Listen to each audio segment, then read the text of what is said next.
may mga pinto na biglang sumasara sa atin. Doors of opportunities, pinto ng isang relasyon, pinto ng isang pangarap na matagal mo nang hinihintay. At kapag may pinto na nagsasara, anong madalas nating nararamdaman? Lungkot, takot, pag-aalinlangan, parang naiiwan tayo sa dilim. Paano na kaya ako? Ano na kayang mangyayari sa akin? At sa ebanghelyo natin ngayon, parang yun din yung nararamdaman ng mga alagad. Feeling nila may pinto na nagsasara. Hindi pa nila naintindihan kung anong mangyayari, pero narinig na si Jesus na parang nagpapaalam na, nagsabing, ako'y aalis. Hindi nila naunawaan kung anong ibig sabihin nito, pero damanan nila. May mahalagang bagay na mawawala. At sa gitna ng ganitong pamamaalam ni Jesus, anong sinabi niya? Kapayapaan ang iniiwan ko sa inyo. Hindi sermon, hindi galit, hindi utos, kapayapaan.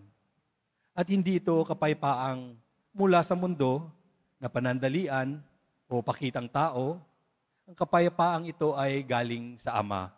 Kapayapaang nananatili kahit may pagdurusa, kapayapaang hindi nawawala kahit may pinto na nagsasara, kapayapaang bunga ng pag-ibig ng Ama, ng Anak, at ng Espiritu Santo.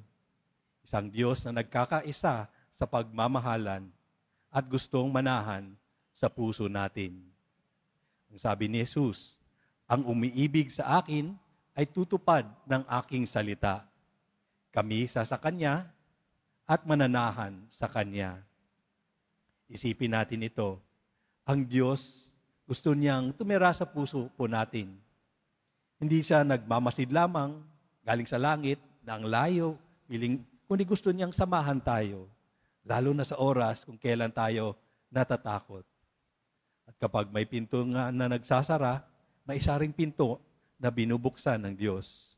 Ang pinto ng Kanyang tahanan sa loob natin. Pero alam naman natin na hindi laging madali na magtiwala. Tingnan na natin ang ating paligid. May nawawalan ng trabaho, may iniwan ng mahal sa buhay, mga batang pinalaki ng lolo at lola kasi ang mga magulang nila kailangan magtrabaho sa labas. Mga balita ngayon sa TV, puro patay na lang. Kapag naranasan natin ang ganitong mga pinto na nagsasara, pinto ng presensya, seguridad, normal na buhay, tinatanong natin, saan tayo huhugot ng lakas? Ano ang magpapakalma sa takot na nararamdaman ko sa aking puso? Kapag ang sinabi ng doktor ay hindi maganda, kapag ang anak mong dating masiyahin ay unti-unting naglalayo, kapag ang taong mahal mo ay parang hindi mo na nakikilala, ang daming pinto na unti-unting nagsasara. Ngunit, alalahanin natin na sa bawat pinto na nagsasara, may pinto pa ring binubuksan ang Diyos. Hindi niya iniiwan ang Kanyang mga alagad sa dilim. At hindi niya rin iiwan tayo. Hindi niya tayo iniiwan. Ang sabi niya, ang patnubay, ang Espiritu Santo, ang siyang magtuturo sa atin, sa inyo, ng lahat ng bagay at magpapaalala ng lahat ng sinasabi ko sa inyo. Ang Espiritu Santo ang susi. Siya ang nagbubukas ng liwanag. Siya ang nagpapaalala sa atin sa mga salitang iniwan ni Kristo.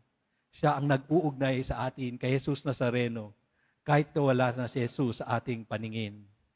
Sa unang pagbasa ay nakita natin kung gaano nalito rin ang mga unang Kristiyano. Nagkaroon sila ng pagtalo-talo kung ano ang dapat sundin. Kailangan bang ang mga practices na ginagawa ng mga Hudyo gagawin din ng mga Hentil? Hindi sila nagkakunawaan ng umpisa. Pero hindi sila iniwan ng Diyos. Ang Espiritu Santo ang gumabay sa kanila. Ang desisyon ay hindi lang gawa ng tao, ito'y bunga ng pakikinig nila sa Espiritu Santo. Ganon din sa buhay natin. Kapag parang dumidilim ang paligid, Di ba madaling makalimot? Pagdating ng krus, parang madaling mawalan ng pag-asa. Kaya't pinangangunahan na ni Jesus ng pangako ang ating mga takot at tinutupad niya ang pangakong iyon. Nang siya ay nabuhay na muli at umakyat sa langit, isinugo niya ang Espiritu Santo upang manatili sa atin magpakailanman. Ang Espiritu Santo, yun nga, nagpapaalala sa atin ng salita ng Diyos. Ang Espiritu Santo na natatanggap natin nung tayo'y bininyagan.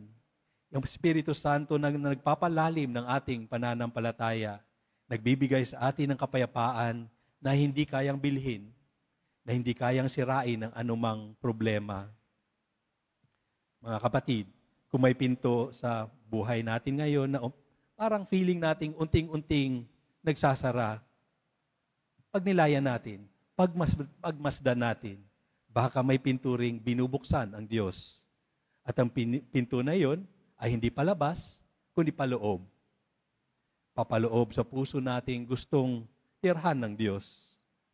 Hindi natin kailangan intindihin lahat.